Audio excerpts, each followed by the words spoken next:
Today I worked on my enemy model as before I had finished my simple base model and my eye patch. Today I wanted to work on the texturing for my base model as well as working on my pirate hat.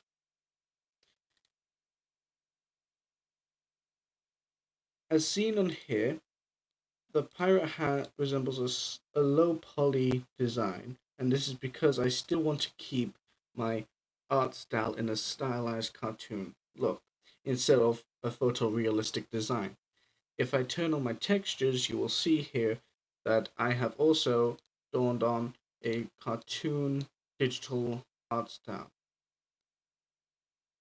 I like how I've done my Pac-Man art style, so I wanted to keep it as an Easter egg for the enemy. Here is the finished design of my enemy.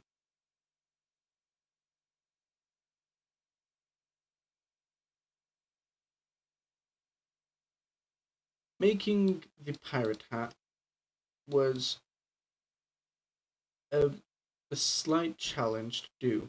This was because adding this middle section and the end part was something I had to think about a lot.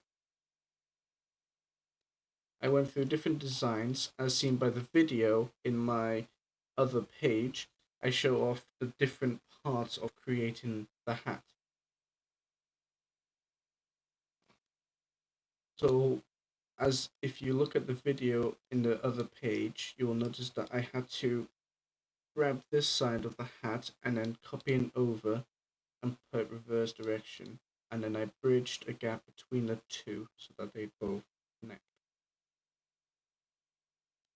If I open the UV texture, you'll see the design of the model.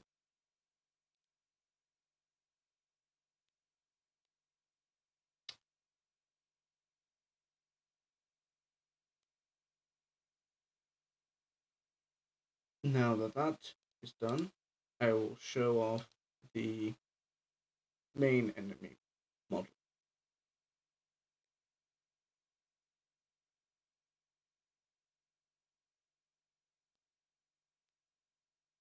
The reason why the UV texture is so plain is because the original concept art of the enemy had the enemy being white, no, not white, red in simple terms.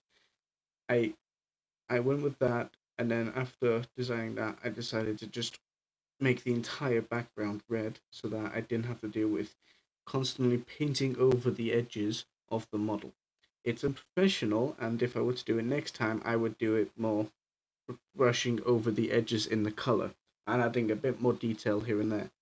But as it is for now, as it is my first enemy design, I'm going to keep it like this, and I'm going to go ahead and rush over to finish my puzzle mechanics. That is because the puzzle mechanics was my most important part to work on.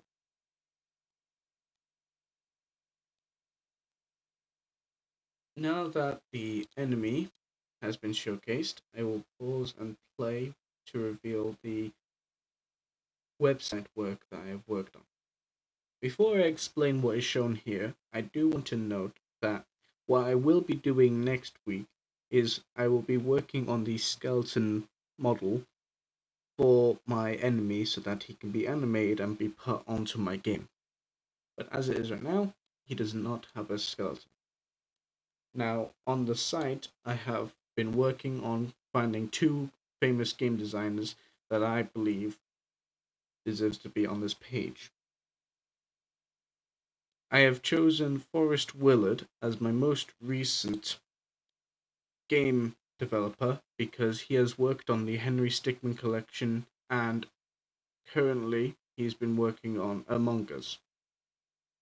I chose him because the Among Us game has been something that has been growing in popularity recently, and I want to remake some of his game mechanics, like the task mechanics, in my own game, which is why I've mentioned before about how the simple puzzles on my engine will be in similar vein to how Among Us has their puzzles. I have chosen Shigeru Miyamoto as my second famous game developer because Shigeru Miyamoto has been my inspiration for my interest in games. He has always created such high quality games that has made me want to create my own one day. As of course, as shown in the image, my favorite game that he has made has been Super Mario Galaxy with its impressive gravity mechanics. I have listed down sources, and finding these two